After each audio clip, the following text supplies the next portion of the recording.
Bonjour et bienvenue à la leçon 4 de votre cours de C++ en français. Dans cette leçon, nous allons travailler sur les conditions if, else et switch.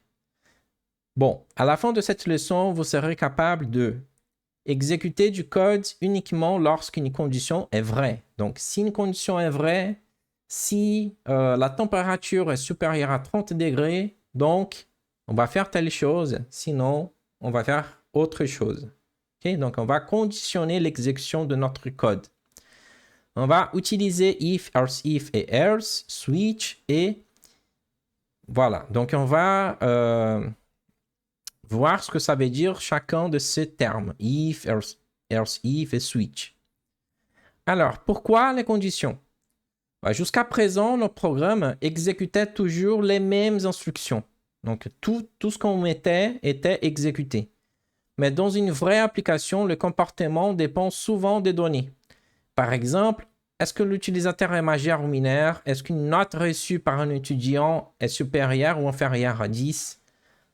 Un menu choisi par l'utilisateur, un niveau d'accès. Pour cela, on utilise les conditions. Donc, regardons la structure if. If, ça veut dire si en français. Donc, la syntaxe est très simple. Si la condition est vraie, donc on va exécuter les instructions qui sont là. Si c'est faux, on ne va rien faire. On ne va pas exécuter les instructions qui sont là. Donc, si la condition est vraie, le bloc est exécuté. Sinon, le bloc est ignoré.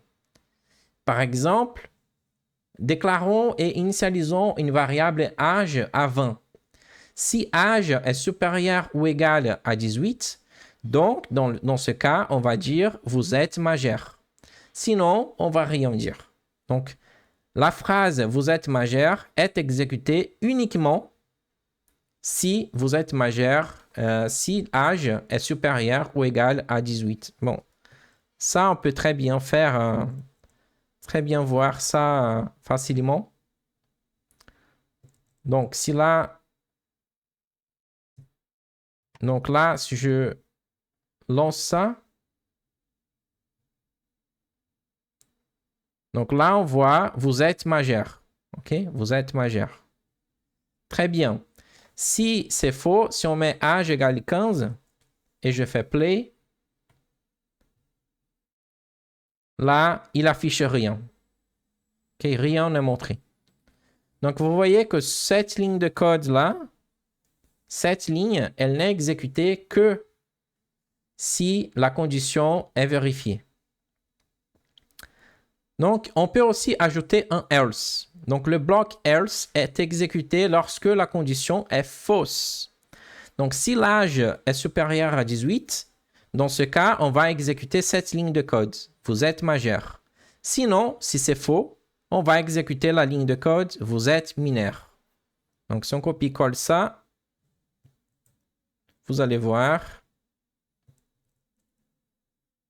La mise en forme, elle n'est pas bonne, mais ça marche quand même.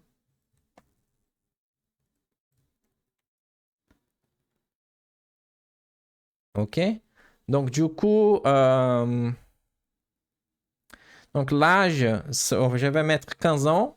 Donc là, il va exécuter ce qu'il y a dans else, qui est vous êtes mineur. Et voilà, vous êtes mineur. Si je mets 20 ans, vous êtes majeur. Donc, en fonction de la condition, si c'est vrai, il va exécuter cette ligne de code. Si la condition est fausse, il va exécuter celle ici. OK? Très bien. Donc, maintenant, nous pouvons ajouter plusieurs cas. Plusieurs cas avec else if. Donc, si la note est supérieure à 16, nous disons très bien. Sinon, si la note est supérieure à 10, on va dire à demi. Sinon, on va dire à journée. OK, donc, si c'est vrai, il entre ici. Sinon, il regarde le prochain. Si le prochain est vrai, il entre ici. Et dès qu'il trouve quelque chose qui est vrai, il s'arrête. Donc, par exemple, si la note est supérieure ou égale à 16, il va entrer ici et il ne va même pas regarder les autres conditions. Si rien n'est vrai, il va exécuter else. Donc, si la note elle vaut 8, 8 n'est pas supérieur à 16, 8 n'est pas supérieur à 10, donc il va exécuter par défaut ajourner. Okay? Donc, les conditions sont évaluées de haut en bas. Dès qu'une condition est vraie, les suivantes ne sont plus testées. Voici un programme complet. Nous allons créer un programme qui détermine si un étudiant est admis et lui attribue une mention. Donc, nous créons un double note. Une note, c'est une variable double. Après, nous faisons cout, entrez votre note. Donc, ça apparaît dans le terminal. Avec cin, nous capturons la note qui est saisie dans le clavier par l'étudiant. Si la note est supérieure à 16, donc on va imprimer, on va montrer dans le terminal mention très bien. Si elle est supérieure à 14, mention bien, et c'est en cascade. Hein. Donc, si c'est déjà supérieur à 14, on ne va même pas regarder le reste. Mais si ce n'est pas supérieur à 14, nous passons à la prochaine condition. Si la note est supérieure à 12, on dit mention assez bien. Sinon, on passe à la prochaine condition. Si la note est supérieure ou égale à 10, on dit admis. Sinon, dans tous les autres cas, si aucune de ces conditions n'a été vérifiée, on va écrire ajourner. Même si la note est négative. Donc, si je mets une note négative moins 10, dans ce cas, ça va être ajourné. Donc, il n'y a aucun contrôle ici sur à quoi doit ressembler la note. Si la note vaut moins 1 million, on va dire ajourné parce que ça satisfait aucune de ces conditions. Et donc, ça va tomber dans le cas par défaut où on va dire ajourné. Donc, si on entre 15, là, il va trouver mention bien parce que 15 va tomber dans ce cas ici. OK? Très bien. Maintenant, le switch. Lorsqu'on compare une variable à plusieurs valeurs précises, switch est souvent plus lisible que plusieurs if. Vous pouvez utiliser plusieurs if comme ça. If, else if. Vous pouvez faire ça. Par contre, c'est plus lisible avec switch. Donc, switch, voyons un exemple. Donc, choix. Donc, on fait cout avec 3 choix pour l'utilisateur. Et après, on fait cin pour capturer quel est le choix de l'utilisateur. Est-ce que c'est 1? Est-ce que c'est 2? Est-ce que c'est 3? 1, c'est nouveau jeu. 2, c'est charger une partie. Et 3, c'est quitter. OK? Donc, si choix vaut 1, donc, on fait cout, nouvelle partie, et ensuite break. Break s'arrête l'exécution du switch. Donc, pour ne pas voir si c'est égal 2, on doit faire break. Sinon, il va regarder si c'est aussi égal 2. OK? Il va regarder les prochains cas. Donc, si vous voulez arrêter l'exécution du switch, il faut faire break. Donc, si on fait choix égale 1, il va venir ici dans 1. Il va voir que c'est égal 1. Il va entrer ici. Il va montrer dans le terminal nouvelle partie. Il va imprimer dans le terminal nouvelle partie. Ensuite, break, ça va sortir du switch. Il ne va même pas regarder le K2, le K3, etc. Donc, le cas par défaut. Le cas par défaut, c'est quand ni K1, ni K2, ni K3 sont satisfaits. Il va tomber dans le cas par défaut. Donc, supposons que l'utilisateur entre 4. Ni 1, ni 2, ni 3. Il entre 4. Dans ce cas, c'est pas égal 1, c'est pas égal 2, c'est pas égal 3.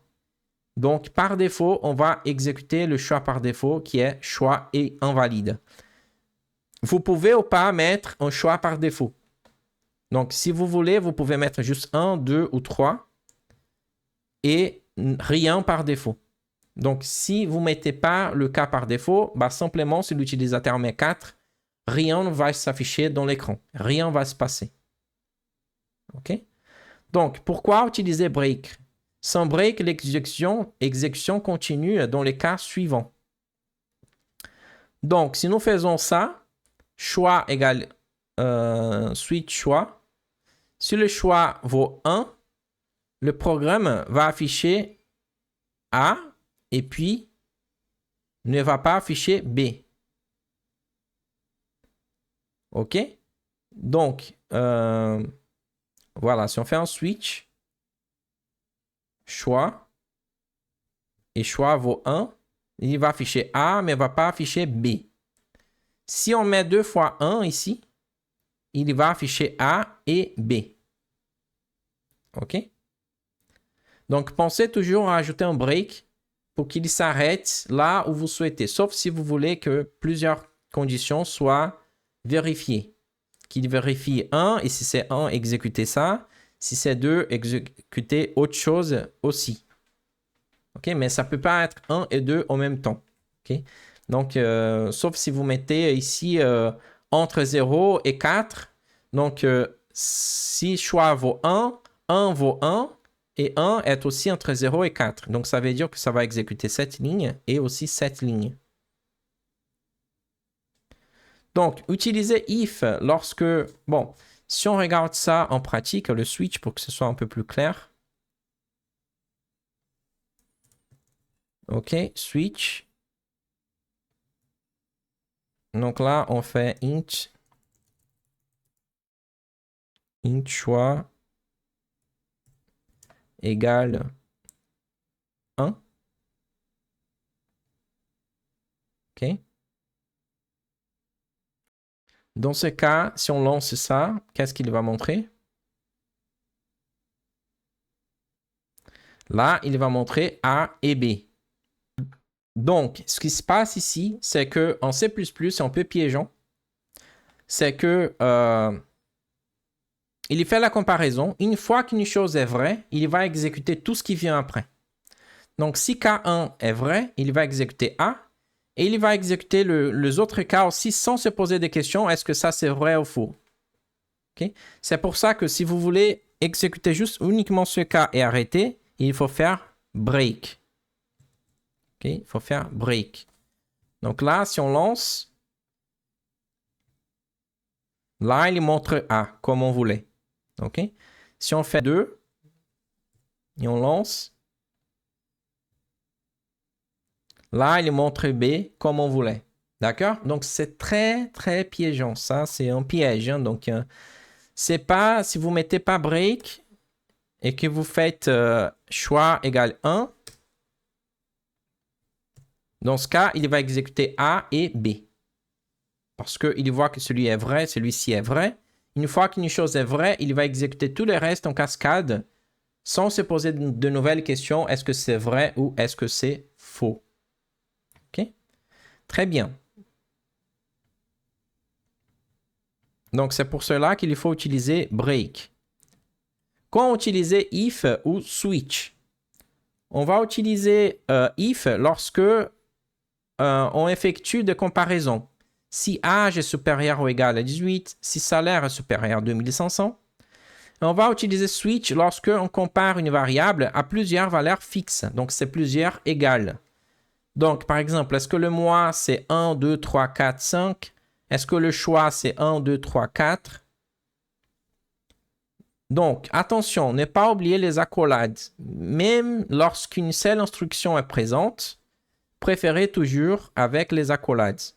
Cela évite de nombreuses erreurs lorsque le programme évolue. Donc, mettez les accolades dans if. Attention à l'ordre des conditions. Regardez cet exemple. Note supérieure à 10 et après note supérieure à 16. Si vous mettez une note égale 20, il va voir que la note est supérieure à 10, il va dire que c'est admis et il va sortir du if. Il ne va pas dire très bien. Okay, il ne va pas entrer ici. Donc, la seconde condition ne sera jamais évaluée. Il faut toujours commencer par le cas le plus restrictif. Parce que si le premier cas est plus large, il va être vrai. Toujours, quand le deuxième est vrai, le premier va être vrai. Et ce qui va se passer, c'est que quand le deuxième est vrai, il va entrer dans le premier. Et une fois qu'il entre quelque part, il sort, il ne revient plus. Okay, donc, si note vaut 10, il va exécuter ça, cette ligne-là. Et après, c'est fini. Il sort de la boucle if. C'est comme s'il y avait un break dans chaque étape ici. Sauf que ce break, il est automatique dans C++. Il n'y a même pas besoin de le mettre. Alors, if exécute un bloc si une condition est vraie. Else est exécuté lorsque la condition est fausse. Et else if permet de tester plusieurs cas. Switch est idéal pour comparer une variable à plusieurs valeurs fixes. Et break évite le for true. C'est quoi le for true? Bon, si on ne met pas break là et là, si le premier est vrai dans switch, dans ce cas, il va exécuter même le deuxième, même si choix n'est pas égal 2. Parce que une fois que quelque chose est vrai, il va exécuter tout le reste par défaut. OK? Donc, question d'entretien. Quelle est la différence entre if et switch? If permet d'évaluer n'importe quelle expression booléenne. Donc, switch compare une variable à plusieurs valeurs constantes. Donc, switch, c'est toujours égal. Choix égale 1, choix égale 2. Et if permet d'évaluer n'importe quelle expression booléenne. Par exemple, choix entre 1 et 3, âge supérieur à 18. Donc, ce n'est pas exactement égal, ça peut être entre telle et telle valeur, supérieure à telle valeur, etc. À quoi sert le mot-clé break? Break interrompt l'exécution du switch afin d'éviter de passer automatiquement au cas suivant. Donc, dès qu'il y a break, il arrête le switch, il sort du switch. Pourquoi faut-il faire attention à l'ordre des else if? Parce que les conditions sont évaluées dans l'ordre. Dès qu'une condition est vraie, les suivantes ne sont plus exécutées. Ça, on a vu dans l'exemple. Donc, si la note vaut 10, si la note est supérieure à 10, on va exécuter cette ligne-là sans regarder les autres else if. On ne va plus regarder rien, on ne va plus rien regarder et on va sortir du if. On va exécuter ça et on va sortir du if. Donc, dans la prochaine leçon, nous allons découvrir les boucles while, for, break et continue. Et nous allons apprendre à répéter automatiquement des instructions. Donc, merci et à la prochaine vidéo.